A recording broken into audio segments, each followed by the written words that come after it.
Okay, the question has come up. When should I fire a client? Easy one to answer, but a tough decision to make. There's two categories. One's easy. If they're inappropriate, rude, nasty, blame you for things beyond your control, call you at 10 o'clock at night, don't respect your time, the jerk, you fire the jerk for sure.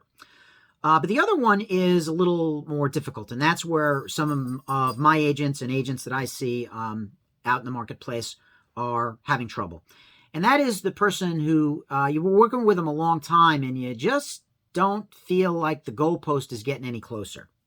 They can't pull the trigger, or they kill deals for trivial reasons, or they can't make a realistic offer, or you've just been working with a long time, and really the only reason you're working with them is because you've been working with them so long and you just want to get paid. So what you're falling victim to under those circumstances is something called the sunk cost fallacy. Oxford Dictionary, the phenomenon whereby a person is reluctant to abandon a strategy or course of action because they've invested heavily in it, even when it's clear that the abandonment would be more beneficial.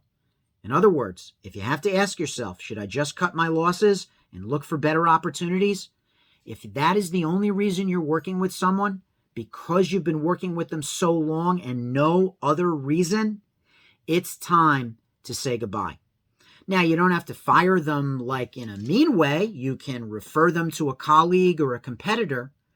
But if you are in this sunk cost fallacy framework, where the only reason that you are continuing to work with someone is to recoup your time invested, then that is when you refer them out. That's when you say goodbye.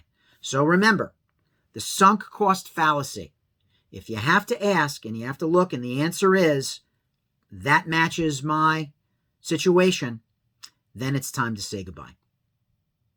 Good luck.